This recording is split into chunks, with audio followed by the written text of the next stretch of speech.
બકુલભાઈ ને મમરાભાઈ ને બધા આપણા દાંત કાઢતા હતા. અને આપણા બકુલભાઈ ના મમરાભાઈ ના દાંત કાઢવી તો હું સમય બધાનો આવે. આ ઈ હાસુ હો, સમય બધાનો આવે. આ મને મજા આવી.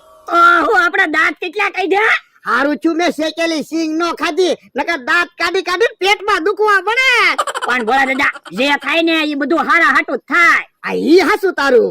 ભોળા દાદા, હું તમને જેમ ના પાડું એમ તમે બકુલભાઈ ને વધારે જ પૈસા દેખાડતા જાવ. આ તે આ વખતે આવા દે ને 500 રૂપિયા દેખાડવા છે. ઈ આમ બકુલભાઈ આવે. મમરાભાઈ તમે કાઈ ન બોલતા. ઈ ભોળા દાદા બેઠા જ છે ને. અલા બકોડા 500 રૂપિયા.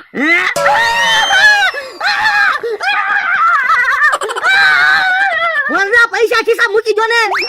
બકુલભાઈ તો રોતા રોતા ગયા ફફડાટી. મમરાભાઈ તમે એક બાજુ રહેતા હોય તો મમરાભાઈ જાવ તમે દુકાને વયા જાવ. ના રે ના, હું દુકાને જાઉં તો તમે બકુલભાઈ ને વધારે હેરાન કરો. ભોળા દાદા અહીંયા હો તો મમરાભાઈ ને 500 રૂપિયા આપીને